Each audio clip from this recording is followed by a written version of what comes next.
We don't have the luxury of companies that have raised millions of dollars. So, for example, the first workflow con in 23, it cost less than $10,000 to put together.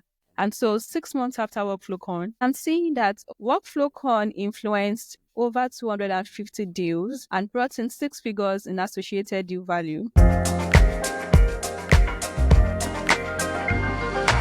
Welcome back to Horizons Podcast, where I convince marketing leaders to spill their secrets for the rest of us. Today, I'm excited to be sitting down with Tosin Thomas. Tosin is the head of marketing at Financial Sense, where she transformed virtual events into a growth engine using her scientific rigor from the background of biochemistry and applying that to B2B events. Tosin, welcome to the show. Thank you, Nate. I'm really excited to be on the show. I'm looking forward to a very interesting conversation. Same. And I'd love to start with that biochemistry piece. You studied biochemistry, now you've built your career in marketing. Are there elements from biochemistry that you feel like have been applicable to how you go about marketing? I don't think I intentionally try to pull things from biochemistry into marketing, but I think the fact that I did 4 years in school studying biochemistry, I did lab work, I did all of those things. I think it's kind of, it has affected the way I think and the way I approach things, obviously. Like, I like to test things out and I love data. Like, I love spending hours in HubSpot just digging in and digging in and digging in and using that data to create like a story. This is a story that this data is painting. So I think I'm naturally inclined to be very data driven. And I think that's because of my background in biochemistry. In high school, I was also in the sciences. So obviously I've been in the sciences for a while. So yeah. I love that. And to me, it feels often like being a detective, where you're looking at the data and you're trying to figure out, what does this actually mean? What's the why behind the why behind the why? What has been some interesting discoveries recently? So I would say right now, I'm currently in the middle of working with like an agency to clean up our HubSpots and get us where we want to be, such that we can rely on the data that we get from HubSpots. And it's been so beautiful, to see how all the things we are doing, they all matter. Like, every channel is so important. Digging into the data, I'm seeing the channels that are really just good for like top of funnel, like just bringing us those contacts, bringing us those leads. They are excellent at it. They do a very good job of bringing in those people. And then we have specific campaigns and channels that it's almost like you can switch them on and off. You want to convert more leads to MQLs, or, you want MQLs to become SQLs more quickly. Just turn on these campaigns, turn on these channels, because the way they are built, they just are perfect for that process. So it's been interesting just going into our HubSpot, checking our analytics, creating reports, creating dashboards, and seeing what is working and what is not working. And now a word from our sponsor. It's me. I'm actually not taking any sponsors in season 1, but I just wanted to say thank you for listening. It's been such a joy recording these episodes, and I hope you enjoy them as much as I have. If you would like to support the podcast, the single most impactful thing you can do is leave a 5-star review wherever you're listening. This will help new people discover the podcast. And if you have someone in your life who's passionate about marketing, send this their way. They'll probably love diving into these insider tactics and stories. With that, back to the conversation. And for someone who maybe works in a different part of marketing and isn't familiar with like MQLs and SQLs, can you explain a bit more of what that is and how you think about those? Well, the way I think about it is, okay, so let's see. Someone finds out about Financial Sense, maybe through a Google search or on social media, or a friend told them about Financial Sense. They come to the website, right? They download one of our forms. At Financial Sense, we actually ungate our ebooks and guides and all those things. The only resources that we get are checklist templates, because they are made for that purpose, like to bring in leads that have the pain points that our product solves, right? So someone fills out a form to fill a workflow checklist template, they become a lead. A lead is anybody who fills out a form on our website, they don't necessarily, how do I put it now? They are not necessarily interested in what we sell in our products or our service. And so on the form, we have specific questions we ask to differentiate between a proper lead and anybody who just maybe would find that templates useful, because some of the templates we have are useful to people outside of our target audience. And so we use the forms to kind of differentiate between those people and actual leads. Someone becomes a lead, the next thing is we want them to become MQLs. An MQL is a lead that marketing has identified as a qualified, as a qualified prospect for the sales team to kind of like reach out to and try to work on them to become customers. In our own case, for someone to go from being a lead to an MQL, we have a list of predefined steps, verified MQL scoring system in place with different actions, different form submissions, page views, event attendance. There's a whole lot of things with different scoring, different scores for those actions that they take, right? So when someone does some things, views some pages, they hit a specific number we've identified as the optimum number.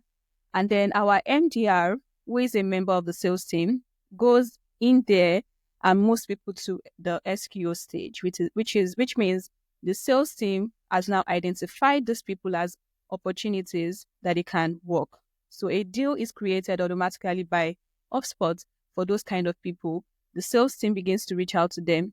Some people don't want sales to reach out to them, and so they would start a free trial by themselves and convert by themselves because we provided all the things they need, all the resources, all the education that they need. So an SQO would either become closed won, that's a customer, or closed lost. That means they don't become a customer. Maybe we lost them to a competitor or because of a feature we lack or something else. So that's like the whole journey and the process. And just talking about this makes me excited. Yes, I love that. And I love how granular your data-driven nature is across all of that you're measuring it all. I'm assuming that's all in HubSpot?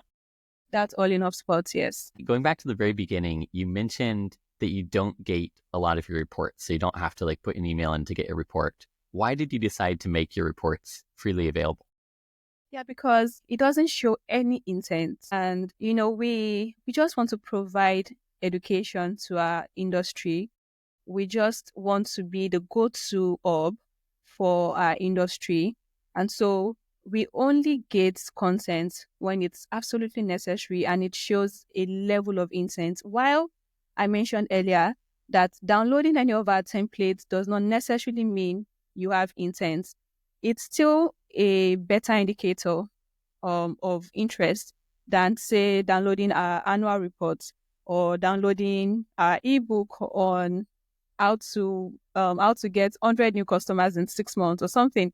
Like, they're so generic, they are valuable. We actually write most of our content in collaboration with subject matter experts in the industry, but we just ungate them so that people find value, get value, and feel like we're not trying to force them to take a specific action before getting access to education. Man, it's been good for us. We are constantly getting a good stream of leads every day and every week. It's not been a disadvantage in any way. That is awesome. And that brings me to this area of brand, which is always a tentative balance between performance marketing and brand marketing. Yeah. It sounds like you've made this investment almost from a brand perspective of we do these reports because it builds our brand. How do you think about the difference between brand and performance? Well, I think brand is long term. I think brand is it's, how do I put it? It looks expensive sometimes, but in the long run, it's actually cheaper. And I think brand makes performance easier and cheaper. Think about it this way. When you run an ad and people don't know about you, spend more money to get people to actually engage with or take action on your ad. But when you run an ad and people have heard about you on Reddit, for example, on LinkedIn, on a podcast, or they've downloaded your reports or attended your brand conference, they are more likely to engage with your ad, than when they don't know anything about you. So I see them working in tandem for sure. Like we do both. We do performance, we do brand, but we invest a lot in brand. And especially for most B2B software companies, and I think it's the same for B2C companies as well. You can't really honestly only differentiate yourself by the features you have. Most products have similar features. So you can't always say, oh, we have this feature, our competitor doesn't have it. Most times that's not true. You're all competing around the same features. So how you differentiate yourself in a cheaper way is by building brand, by positioning your company, your products, your brand as an ally, a partner, a go-to for your industry. So that's how I think about brand and, performance. They work in tandem, but brand makes it easier and cheaper. Brand is long term. Performance can be long term, but it's usually like short term. And yeah, that's how I think about it. That is awesome. One of the challenges that I've seen often for people like yourself, or also like myself, where we're very data focused, is it can be hard to justify the ROI of brand efforts if you don't see that immediate result. How do you, coming from such a data-driven perspective, justify investing in things that don't give an immediate return? So that's a great question, Nate. And an example that comes to mind is our brand conference, right? We had our first one in 2023. Now, it's a brand conference. So obviously, a lot of people were finding out about us for the first time because of the conference. And so even though we had 850 people join us, that does not necessarily mean we would convert 400 of them. That's not going to happen because it's going to take time for us to build trust, And so one of the things I always do is I'm very, very clear about the goals of our brand initiatives. We're not launching this brand campaign to drive immediate revenue. We're launching it so that it will help make driving revenue in the next 3 to 6 months easier for us, right? And so 6 months after WorkflowCon, I pull up the results or the reports in HubSpot, and I'm seeing that WorkflowCon influenced over 250 deals and brought in 6 figures in associated deal value. And I'm seeing that a lot of people that became closed-won customers in the 3 months after WorkflowCon actually interacted with WorkflowCon as a campaign, either opening the email, attending the event, reading the nurture email post-event. So to answer your question, I am very, very clear about the goals of the brand initiatives that we do. Like, this is not to drive immediate revenue. This is to position us as thought leaders in the industry. But at the same time, I try as much as possible not to overspend on brand initiatives because we are a bootstrapped company. We've been able to get to 7 figures completely bootstrapped. So that means that I have to learn how to manage our budget, how to spend money without going overboard. We don't have the luxury of companies that have raised millions of dollars in investments money. So, for example, the first WorkflowCon, our brand conference in 2023, it cost less than $10,000 to put together. Incredible. I tried everything within my power to ensure that we didn't go over because it was like a test. If this goes well, we would continue doing. And that's the way we approach things at Financial Sense. My CEO is very much like that. He'll be like, you know what? Let's test it out. If it works out, I'm going to, to stand by you and give you everything you need. So WorkflowCon was meant to be a test.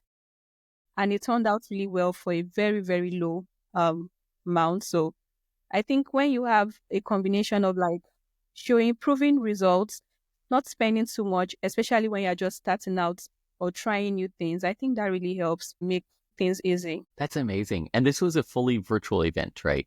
Yes. Yes. How did you decide to do virtual versus do something in person? Well, So I always say that accountants are so lucky because they have several conferences each year. And as you know, the tax season begins in January to April. But starting from June to December, they literally have at least two conferences each month, all in person, all paid for. And guess what? You would see the same people at almost all the conferences because accounting has become not just a profession for them. They've actually been able to build a community. They have such amazing relationship with each other. I really envy how much friendship exists in the accounting community. And so when it was time for us to create an event that we wanted to use to position Financial Sense as a brand, as a thought leader, as a partner, I knew we didn't have the budgets, the resources to pull off an in-person conference that would be able to compete with what was already in existence. So there was no point in trying to beat bigger companies like Intuit that their conference, their annual conference at Las Vegas every year. There was no point trying to compete with those people. Why not make it virtual, but make it the best virtual event they've ever attended? And honestly, the feedback was like, this is the best virtual conference I have ever attended. Some people were like, you know what? My plan was just to attend the first day and just have it on my screen while I work, but I could not do any work because it was so amazing. And now I'm angry because I have so much work I need to go back and get done the rest of the week. Right. So that was how we landed at in person virtual rather than in person. We wanted to create the best virtual conference and, just do something different from what was already in existence. I love the depth of the user insight in knowing like, okay, they have these events, they don't need another one. Can we just give them the best virtual event?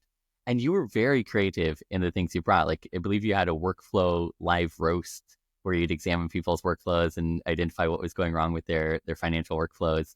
How did you come up with these creative ideas for the event?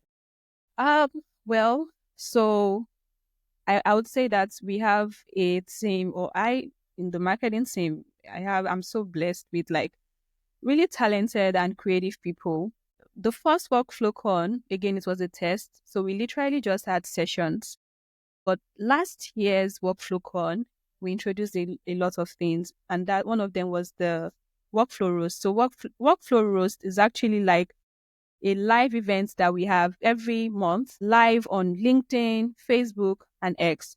And so we just brought the host to host a session at WorkflowCon. And then someone on my team, created an event for our customers called a workflow swap. So basically people came on virtual event and swapped workflow template because template is a big deal in the accounting community. So people came together and swapped templates among themselves and it went really well. And so we incorporated that as well into WorkflowCon.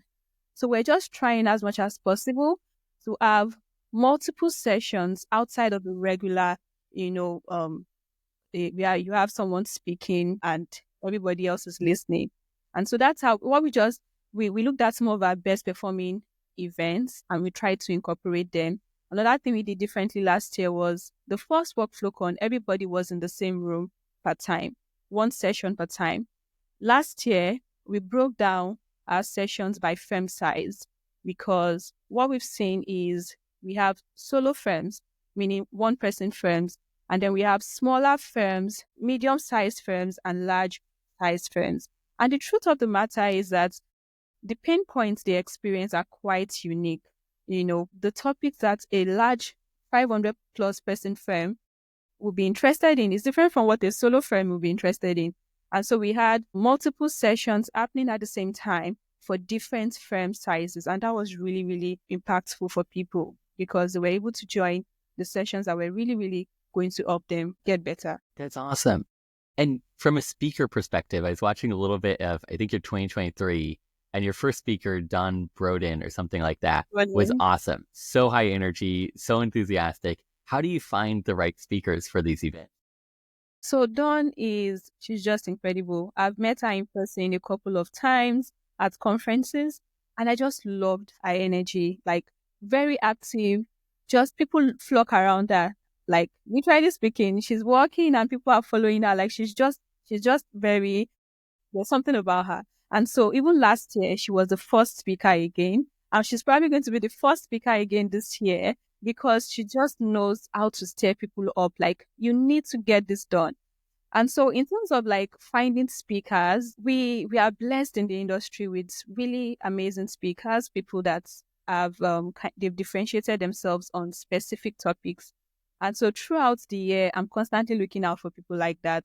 Some people spring up like maybe recently, some we've known for quite some time. Some are just building up their their speaking skills, and they are looking for opportunities. And so what I try to do is I try to have a mix of like the experienced speakers and the not so experienced speakers and just give them a platform. And so throughout the year, I'm constantly looking out on LinkedIn. I'm seeing who is posting and what they're talking about. So I have an idea of like, okay, this is a topic that would make sense for this person, right?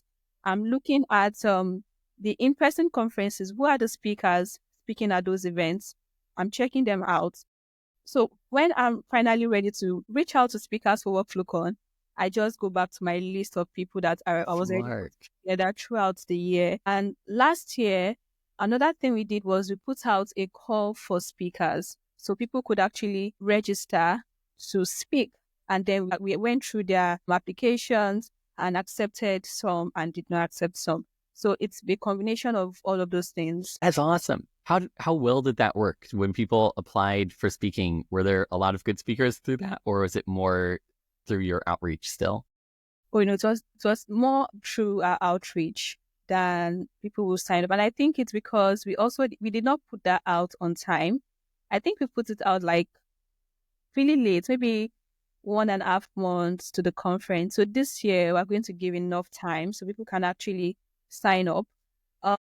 But yeah, it was still more from reaching out myself and, trying to get those people that I really wanted to speak. That's awesome. How far in advance do you start inviting people? Good question. We are a very small team of 5 people, and that includes a designer. So meaning that our hands are always in the different pods doing different things. And so most times we don't start planning for WorkflowCon until like 3 months to WorkflowCon. In fact, the first one, like I said, it was a test. I got approval from my CEO and I probably started planning, I think in August, and the event was in October. So what we're planning to do this year is to start planning very early. And we're also moving into November rather than October. So people have enough time to rest after the extension season deadline that happens in October. Smart. So we are planning to start maybe 6 months earlier than last year, this year. So hopefully that works out for us. But yeah, usually 3 months. So it's a lot of like, oh my God, this. But then again, we have the team is just amazing. Everybody gets in.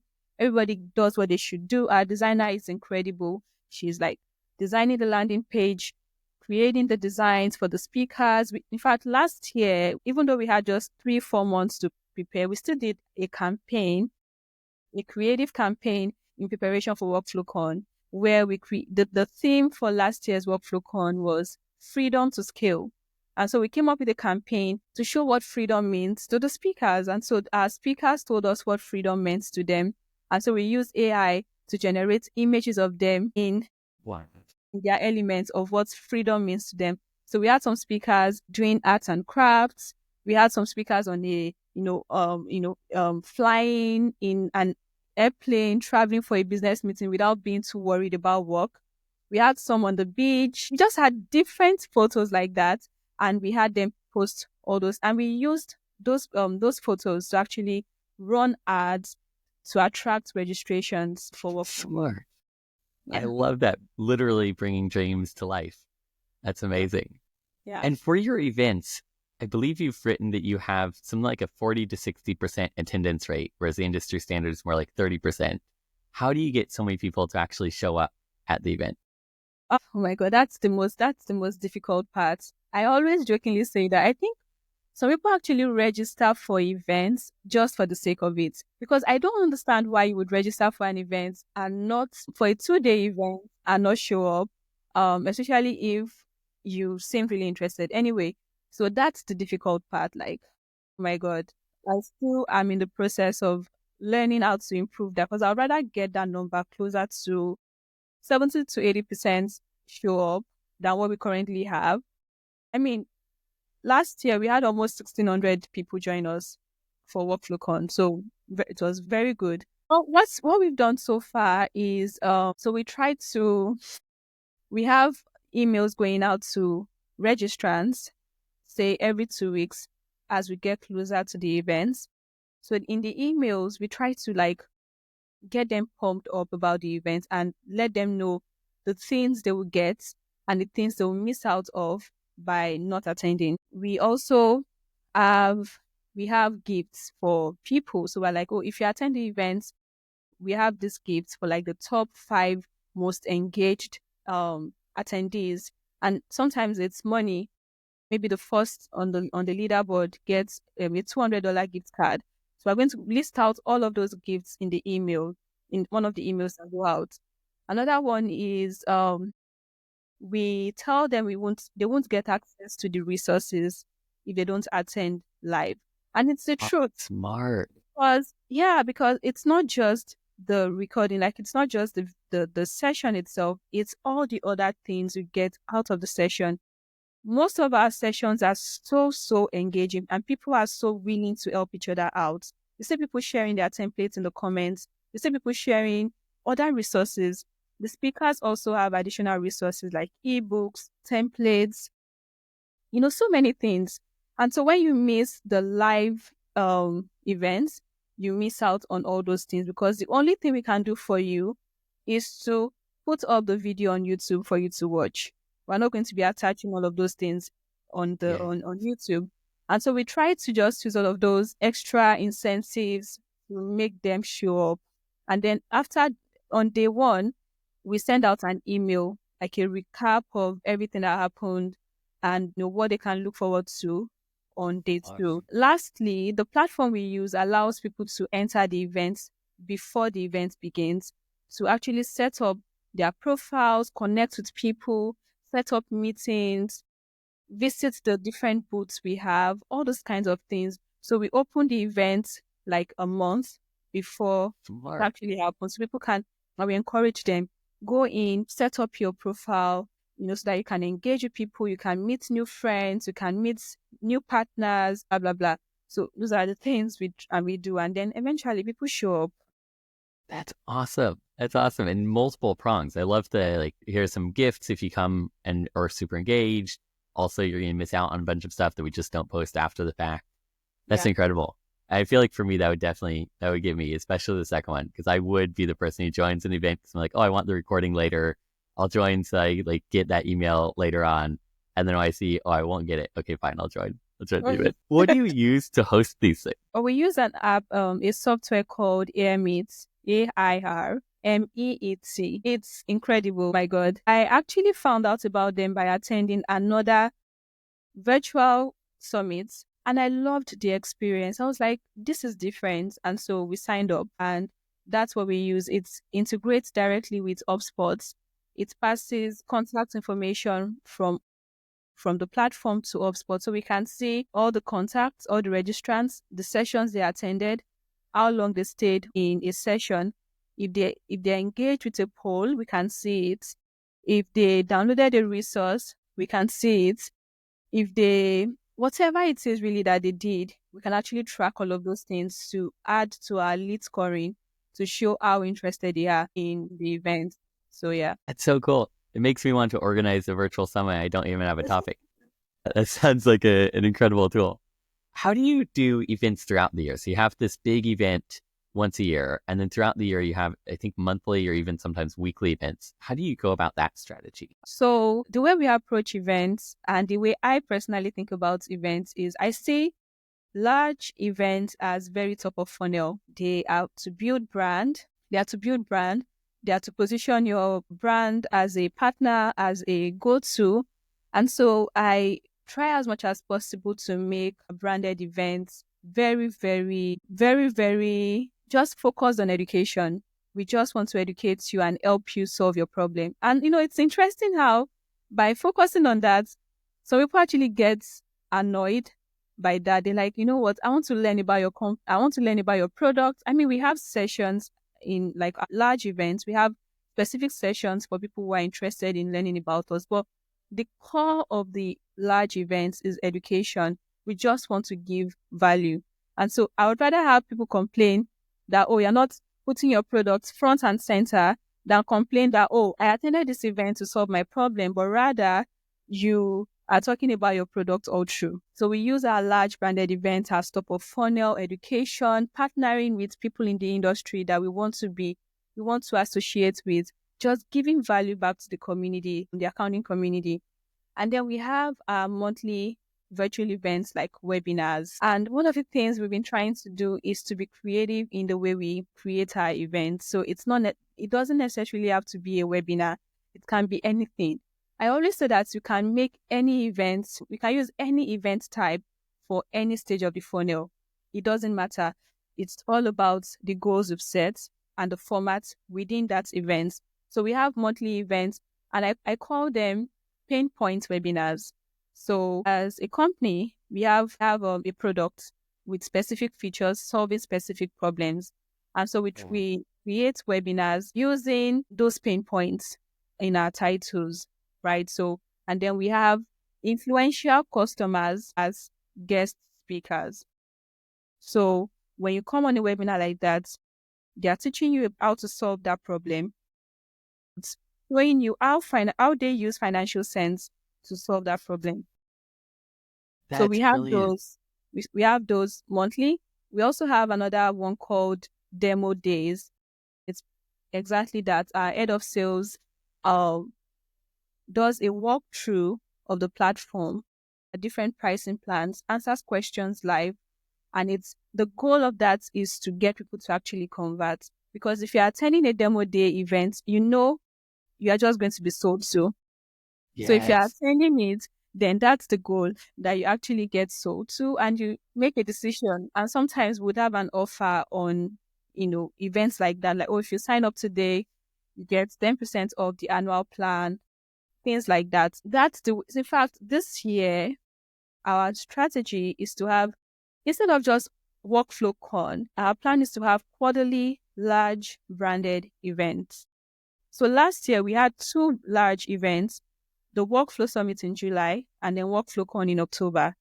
The Workflow Summit in July, it cost less than K to put together. And we had 7 sessions, 7 speakers, and it drove a lot of word of mouth and even revenue for us. So this year we intend to have one each quarter, and it's focused on education with a few sessions or smaller sessions, just teaching you about what we do as a company. But the focus is always going to be on education. And then we would have a monthly webinars as per usual, Pinpoint webinars. Again, we're trying to experiment with different events, not necessarily just webinars. So for example, last year, December, we ended the year with an event we titled EOY Workflow Reset Series, basically an end of year workflow reset, because the accounting community and our products were all about workflow.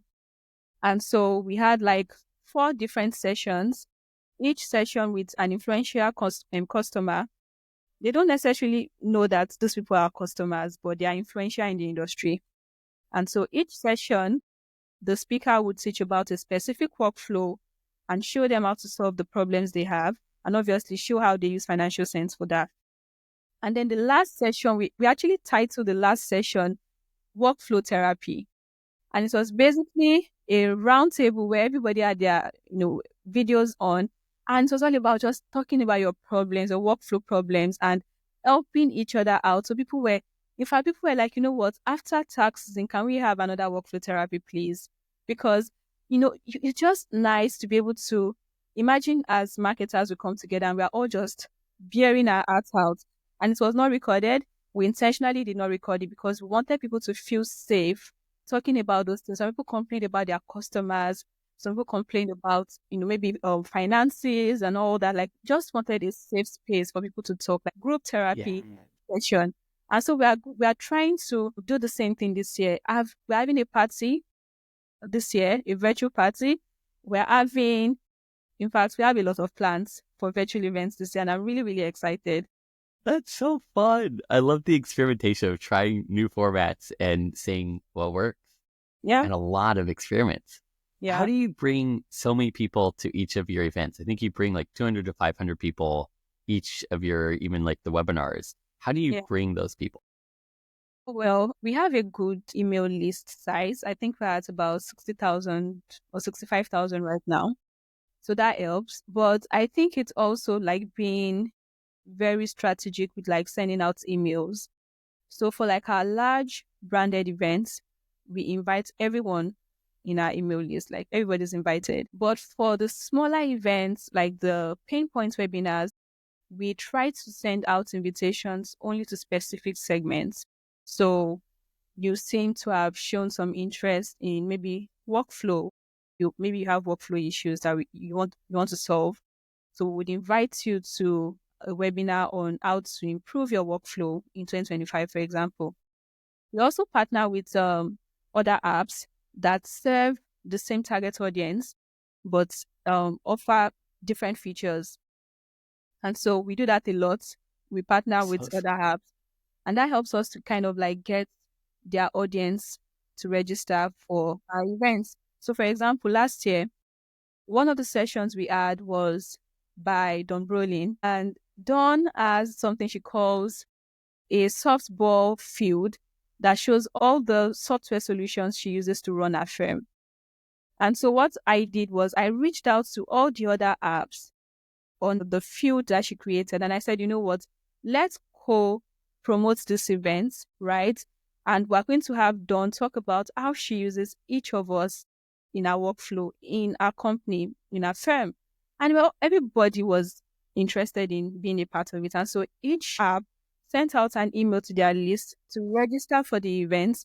And so I think we had about 700 people register for that event series we did just by collaborating with people. So we find different ways to kind of get people to register. Another one is sending out emails through third-party communities like bookkeeping communities, accounting communities, associations, coaches, just tapping into those new audiences and getting them to register. So that's how we get people to register. That's awesome. And in that like softball field example, you're bringing something that's super valuable to the user, and it's this very natural integration with the partnership, which is hard to strike that balance. Yeah. How do you use the event for retention, or do you use events for retention? So we use events for retention, but I don't manage that directly. So we have regular events teaching people how to get the best out of the program, out of the software. So we have new feature events where our CEO talks through the new features from say last week and how to use them and get live feedback from customers. Customers love Financial Sense for this specific reason, that we take feedback from our audience, from our customers a lot. And so we use those events to take feedback and also show them what we've done so far. We also have events where, so there's an event we call Workflow Live.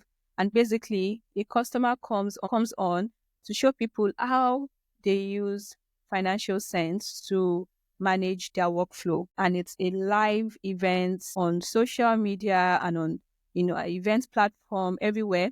And people can ask questions. This person actually does a walkthrough of their Financial Sense account and shows exactly how they've set up their workflows and how they use Financial Sense for their workflows. So those are some of the events we have for retention. That's awesome. And you also do a tremendous amount in content creation, presumably some of that coming out of your events. How do you think about content marketing? Oh my God. I joined Financial Sense as a content marketing lead. And I was the first marketing hire. And I've always been a content marketing person. I feel like it's one of the cheapest channels. and it can bring in a lot of ROI for you. So I think of content marketing as something you use across all the funnel stages, from top of funnel to middle of funnel to bottom of funnel. Content marketing works. It just works. And so for Financial Sense, one of the projects that I launched after I joined was, we initially had a blog that I would not talk about because it was horrendous, like it was terrible. And I always tease my CEO about it and he just laughs. But we had a blog managed by an external SEO agency, and they were literally just doing keyword stuffing. And so the first thing I did was, you know what, we need a content hub. And so thankfully, we just hired a designer at the time, an amazing designer who helped come up with a design for the content hub. And she actually introduced us to a developer, and we were able to create a hub with all kinds of content. So like audio, video, guides, everything.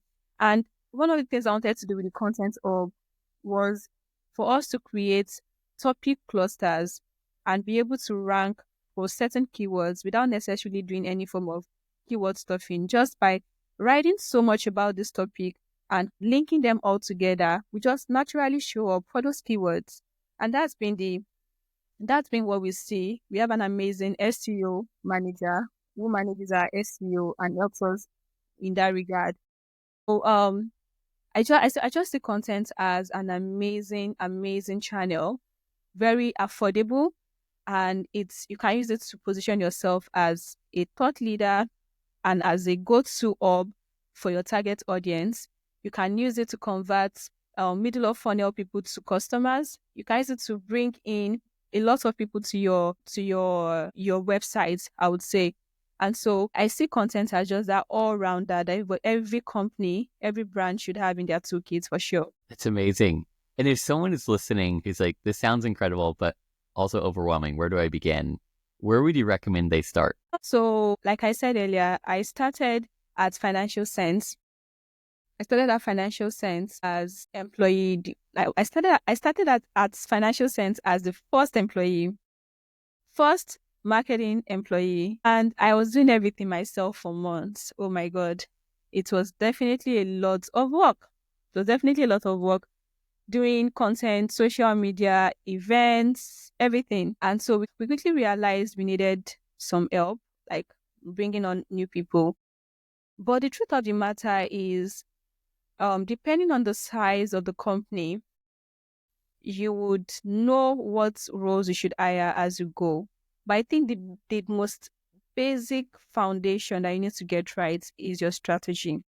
That will determine what you focus on and the things that you would not bother yourself with, at least until you get to a certain size. And so, because there's so much you can do in marketing, there's so much. You can do trade shows, like 20 trade shows in a year. You can do 5 different podcasts. You can do so many things. But what should drive the things you do as a marketer should be your audience. And so one thing I always do whenever I join a new company is to do a lot of customer research, interview customers, talk to them, hear from them, know what they are interested in, know what brought them to your products, because that's most likely what those who are not yet your customers are interested in as well. And so that's really helped me create like a strategy for the things we needed to focus on, and that determined the people I brought on board to form the team as we grew. So you don't have to do everything. No, you just have to. I always say that it's better to be the best at 2 to 3 channels than to have your hands in all the pods and you're not doing it. For example, we're not on Instagram. We are mostly on LinkedIn, X, and Facebook. And Facebook is not really, I'm not even serious about Facebook, because if we just use it for ads and community, I would say X and LinkedIn are our core social media platforms, and our goal is to really dominate and put out the best content on those channels. So some competitors may have, some of them sponsor in-person conferences, for example. We sponsor, we attend in-person conferences and we exhibit, but we don't spend a lot of money going to sponsor like the smaller events just so that they'll put our logo on the thing. If we're not going to be exhibiting, we hardly do that. Don't think Yeah, that. smart. And then some people also go to like industry publications, pay $20,000 to write an ebook, get leads from the industry publications. We don't do that. We don't do that because we just don't think the ROI makes sense. So at the end of the day, you need to create a strategy and know what works, and to be the best in those channels that you've chosen, you've identified. And how did you identify, like, let's take X and LinkedIn. How did you decide these are the platforms that are worth investing in? So initially, when you first look at it, it looks like Facebook should be the channel. And it is, but for communities, not for branded Facebook pages. So we have a Facebook community, for example. If we have two, one for our users only and another for accounting workflow in general. So all accounting, bookkeeping, tax firms, but they join the community to learn about workflows and all that. But the branded page itself does not drive a lot of like engagement or clicks or what we want. So for social media, core social media, we focus more on LinkedIn because we've just seen a lot more engagement. Now, X as a platform, we've come to realize that it's more of the job of X in our marketing funnel is just relevance, for us to be relevant in conversations, for us to be able to like respond to people when they have questions about us on X, for us to be able to connect with like thought leaders. And there's a popular community on Twitter called Tax Twitter. And basically, it's a group of tax and accounting professionals that constantly share their thoughts and content. And we want to be a part of that conversation. X does not drive a lot of revenue or customer acquisition for us. It's just for that conversation, engagement. Most people find out about us through other channels. Then they go on X to validate what they've learned and ask questions and and just learn more. So LinkedIn Yeah. is more like that platform where people actually get to find out about us on social media.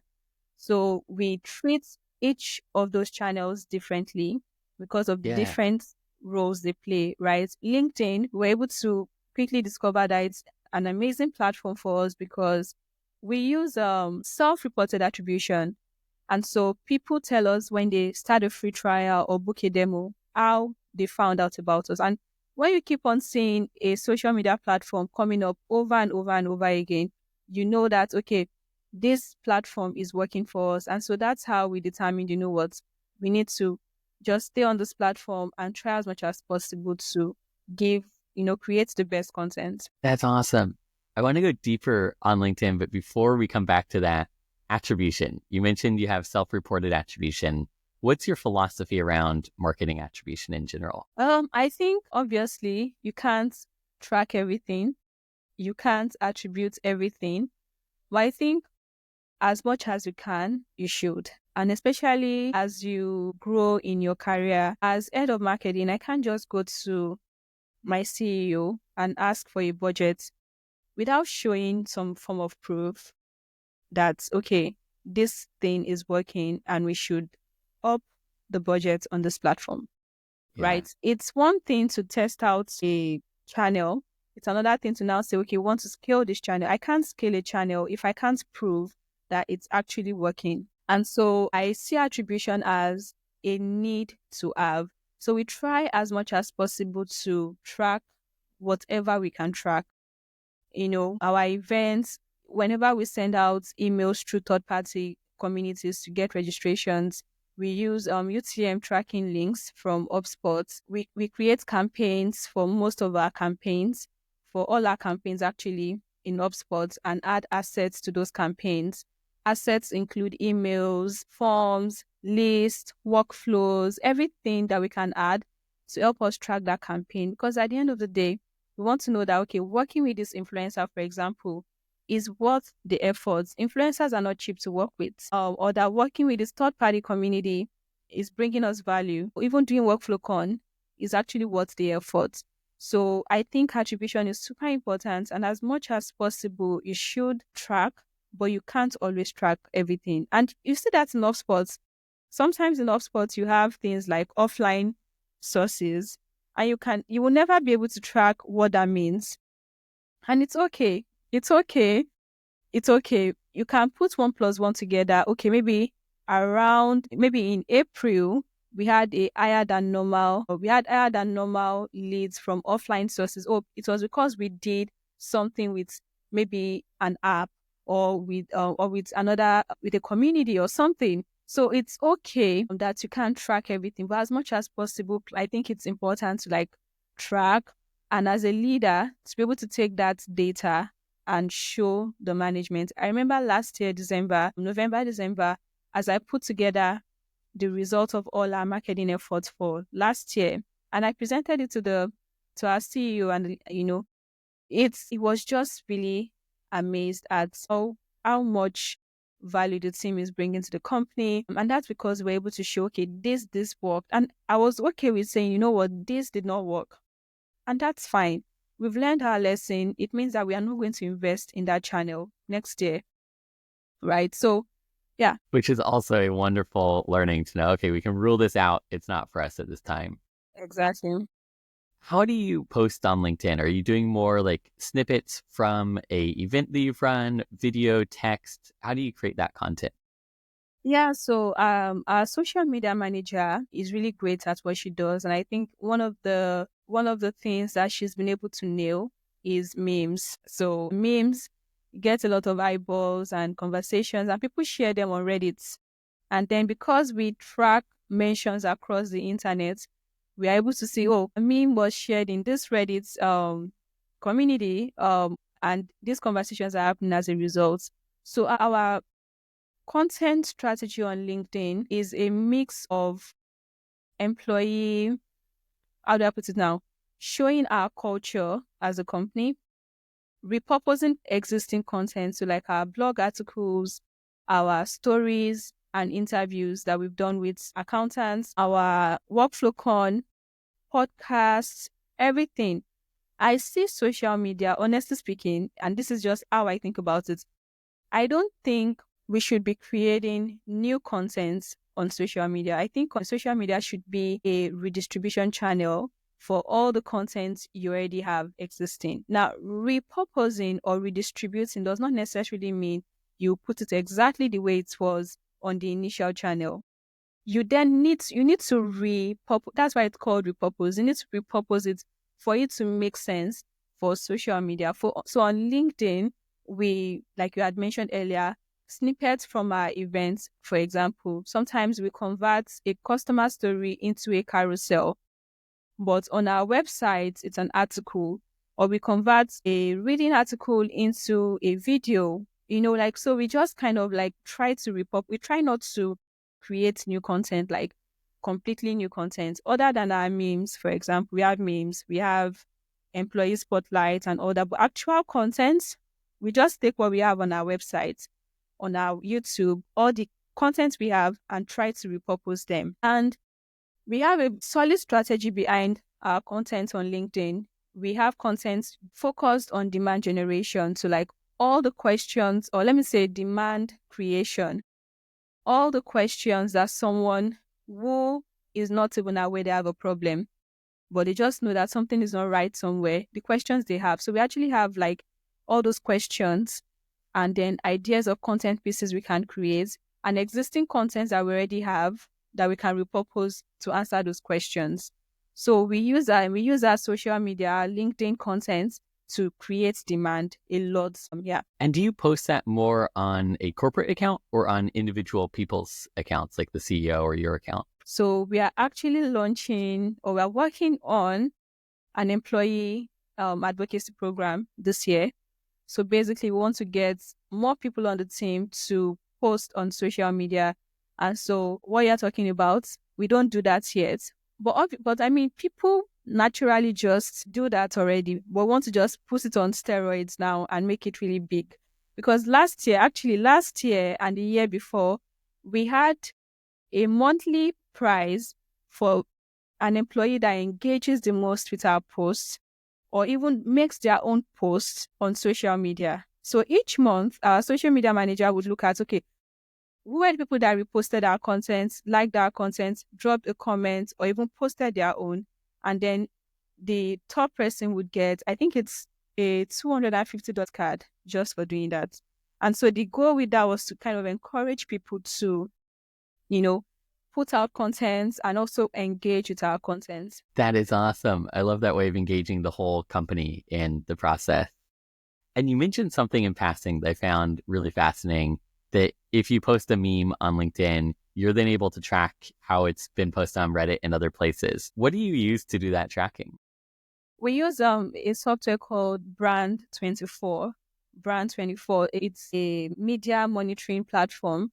So we're able to see conversations happening across all social media channels, media outlets, communities like Quora, Reddit, everything. And we have a Slack. It has a Slack integration. So we're able to get those notifications on Slack every day. I love all the integrations. Makes life so much easier. Yeah. So you've been at this company from the first marketing employee to now a team of 5. How have you built that team? It's been a journey for sure. And I don't know. I think after I joined the company, like I said earlier, I was doing everything. I was writing the content, managing the content writer. I was managing our events. I was the host of our live LinkedIn events that we're doing at the time, email marketing, what else, everything. And it got to a point that we knew that, okay, we needed to expand the team. And so I think the first hire I made outside of the designer, I think the designer was the first, and she just came and made us look beautiful, created a new logo for us, created our brand guidelines, our colors, fonts, everything. But core marketing, the next role was an SEO manager. And I determined that was to be our next role because I wanted us to fire our SEO agency who had been doing keyword stuffing for us on the website and a lot of irrelevant topics, a lot of irrelevant content. And so I knew that we needed to get an SEO manager. I contemplated a lot on whether we should just find a better agency, right? Like a better SEO agency or hire someone in-house. And I was like, you know what? I would rather have someone in-house who then manages an agency if we ever need to work with an agency. I think I need to bring this. I think at the time, I didn't even know what keywords were being written on. I just was seeing that, okay, content was being published apart from the content that I was publishing on my end. They would just send like a spreadsheet. I just did not feel like we aligned or going towards the same direction. So I determined that was going to be the next role. We needed an SEO manager, and that was a game changer for us for sure because we found a really, really amazing, hardworking, talented SEO manager who is still with us to now. And he came on board and we had very clear goals for him. See, these are our 4 to 5 core commercial keywords. Our goal is to be on page 1, top 3 for these keywords. Then the second one was we want to get new people to learn about us and visit our website. And so we wanted to help us find keywords related to accounting, but not necessarily accounting workflow or practice management, because our industry is so niched, Nate. We're not just a practice management solution for any business, a practice management solution for accountants. And we have players in this industry. We have competitors that are bigger than us, that have raised millions of dollars in investment, that have money to just make us disappear. And so we knew that we needed to be very creative in the way we do our marketing. Anyways, we told him we wanted to increase our traffic. At the time, we had a lot of keyword visits, people that found out about us and searched and came. We wanted to increase our unbranded keyword visits and also get people to visit the website to interact with our templates. So the thing is, by the time we're bringing on the SEO manager, we knew what we wanted and why we wanted him on board. And I think that's one thing I've really been blessed with is like the CEO and I are really, really aligned on everything marketing. And so before a new hire comes, for example, I'm about to hire a new person right now. And just on Monday, that was yesterday, we talked about what this person would do. I said, this is what I think this person would do. These are the main responsibilities, and this is the main key performance indicator. Like this person is a good addition to the team. So after the SEO manager, the next role was a social media manager and also to support with content. And then after that, we hired a paid ads specialist. And then after that, we hired a strategic partnerships and community manager. So for each of those roles, we got to a point where we knew that, okay, this channel, we want to scale this channel, and we can't continue to make it second fiddle or something that someone just does on the side. We need someone to focus on this channel. That's how we arrived at each point that we hired someone to join the team. So for social media, for example, I was managing social media, doing everything, but we're beginning to get a lot of traction. We wanted to try out new social channels outside of, at the time, just LinkedIn. So we went on X. That was how we joined X. We were already there, but we're not doing anything. So we activated our X and all of those. So we needed to bring someone in to focus on that while assisting with like non-SEO content. I like to call them journalistic content, like storytelling, interviews, those kinds of things. Then at the point we hired the paid ads specialist, we were working with an agency, and we felt like this agency was probably spending just 5% of their time on our ads, and that we could bring it in-house and make it better and just be very focused on what we wanted to do. And so that was how we hired a paid ad specialist. And then the strategic partnership and community manager, how we came to that was community started becoming a very, very big play. Like it was obvious from looking at what everybody else was doing, looking at how people were finding out about us, everything. We just knew we had to make community a core part of our strategy, and partnerships with like associations, other communities and all that. We had already started doing all those things, and it was time to kind of scale those efforts. And so that was how we brought on that person. So each time that we brought on someone, it was because we felt like the channel was ripe for scaling. And there's so much intentionality in how you're approaching each of these, of like noticing, okay, there's an opportunity here. Let's go deeper. I don't think the agency in these two cases is doing what they should be doing. Let's bring it in-house. Yeah. How did you evaluate when you're hiring for people who were good at their skill of like, this person's really good at social media versus people who understood the industry? Yeah, great question. We struggled a lot with that. Like I remember we used to ask ourselves, do we want to get someone who used to be an accountant or someone who has worked in the accounting industry and is now a marketer? Like always, but at the end of the day, we came to realize that, at least in my opinion, I think it's more important that someone is skilled in marketing than for them to have been an accountant or have worked in the accounting industry. For example, I used to work for a B2C remittance company, and I came into accounting, and it was my first exposure to the world of accounting. And here I am almost 3 years later, and I dare say I've been able to grow and make some impact. So I think if you have a good marketer that understands, that has the skills that you need, and they're willing to learn the industry, they're willing to do what should be done, I think that is more important than someone who has industry, like specific industry experience. However, on my team, we're able to get one person on the team who used to work in the accounting industry. And that just happened that, she used to work in the accounting industry, and we're looking for to fill out the role and to fill up a role, and we just reached out to her and we kind of like brought her on board. And so that happens, but it's definitely not the primary indicator. It's not the primary thing we look out for. I think to me, it's more important that you're skilled in marketing. You know what you're doing. You've done it before. You're experienced than for you to have been in the accounting industry. That's secondary. Even, yeah. That makes sense. You can learn that second piece. Yeah. How do you onboard people both to the company and also to the industry? Well, so to the company, for example, we have clear onboarding steps.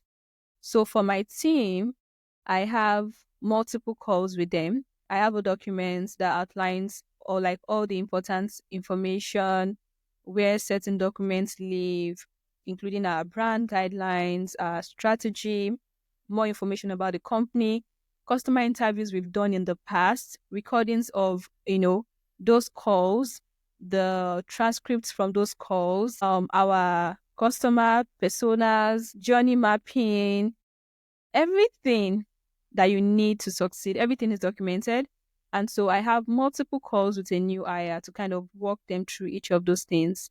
I always tell them we're not rushing anywhere, we're together. So we don't have to go through everything on this list today. Let's just take it step by step. If you have any questions, ask me.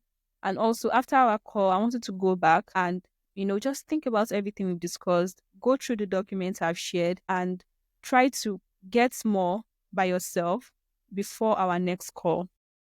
So that's how we onboard people to the team. And in terms of the industry, obviously they have to do their own research based off of the things, the documents and files we shared, like customer calls, demo calls that were recorded.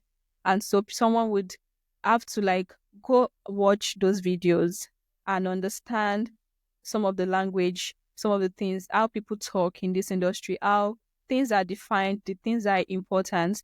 But another thing that helps is we have Facebook communities, right? That this person can be a part of and learn how people are speaking, what they are saying, all those kinds of things that you need to succeed in your role. That is awesome. How do you build your team culture? So you go from 1, 2, 3, 4, 5, and now hiring another one. How do you build a team culture as your team grows? The team, I honestly feel so blessed with the team I have. Everybody is a high achiever. Everybody is hardworking. Everybody gives their 150%. Everybody is transparent. I think it comes from the company, from the top. The leadership is just incredible, very, very supportive. As a member of the leadership team myself, I'm just amazed at how everybody on the leadership team is just focused on making financial sense an amazing place to work. We have so many incentives to make work life interesting. And so when you have such a culture from the top, it just flows down to each department. And so we have, what I try to do is to be an example of what I want to see, right? If I say I'll do something, I will do it. Even if I have to bend over backwards, even if I have to stay awake, I do it. And that's one thing my CEO will tell you, that if Tosin says she's going to do something, best believe she will do it. And so when you do that regularly, even when I promise my teammates, okay, I'm going to send you something, I actually ensure I do it. Even if it's in the middle of the night, I make sure I do it. I'm not saying that, people work into the middle of the night every day or even at all, but I'm saying that there's just that consciousness that Tosin does what she says she would do. And so people also do what they say they would do. And so you hear people in the industry, you hear people say, oh, I thought your marketing team was like a team of 20 people because you guys are everywhere. I hear about you everywhere. You're doing so many things. I'm like, no, we're just a team of 5. And that's because everybody gets their hands into the work, gets things done. Everybody's just amazing. I think one of the core values we have as a team is just give your very best. Give your very best. And the second one would be that, collaborate, help each other out. Most times when we have a campaign ongoing, you find this person working with another person on that campaign, on that project, this person working. So we are constantly working together. And I also always tell everyone, everything you do is important. Like your channel is super, super important. There's no channel you manage that does not drive revenue in one way or the other. And so we have weekly calls as a team on Mondays where we go through our numbers from the previous week and we share any insights, why the numbers were high or low or whatever. We also have monthly growth scorecard calls where we look at our numbers for the whole month from the previous month and the stories that those numbers are telling us and how we can improve the next month. I have one-on-one calls with each member of my team on Fridays to kind of go through how the week went, any roadblocks that they need help clearing and all that. So on those weekly and monthly calls, I just try to call out people. I'm like, you see, look at your channel. Look at what it contributed. Your channel is important. And what I want to do is I want you to see that your work matters so that you can give the very best to it. I think that really helps us. And generally, the team is just really, the company is just amazing. We laugh a lot. We have fun. It's a wonderful place to work. That's incredible. I love the top-down leadership of demonstrating the sort of thing you're looking for and just day in and day out being reliable and building that culture. That brings us to our lightning round, which is where I throw out some quick, short questions. Feel free to answer briefly, give a little bit more detail if you want to. First question, live webinars or pre-recorded sessions? Live webinars. Morning events or afternoon events? Afternoon events. Single track conference or multi-track? Multi-track. LinkedIn promotion or email marketing? Email marketing, anytime, any day. Live Q&A or pre-submitted questions? Pre-submitted questions. On-demand replay access or limited time viewing? On-demand replay access. Fantastic.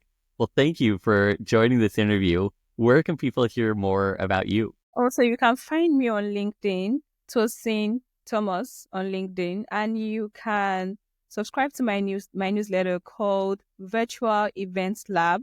It's basically a newsletter where I analyze top events by top companies worldwide, what they did well, and what we can learn from those events so we can put together the best events for different brands that we manage. That is awesome. All of that will be linked in the show notes, so subscribe below.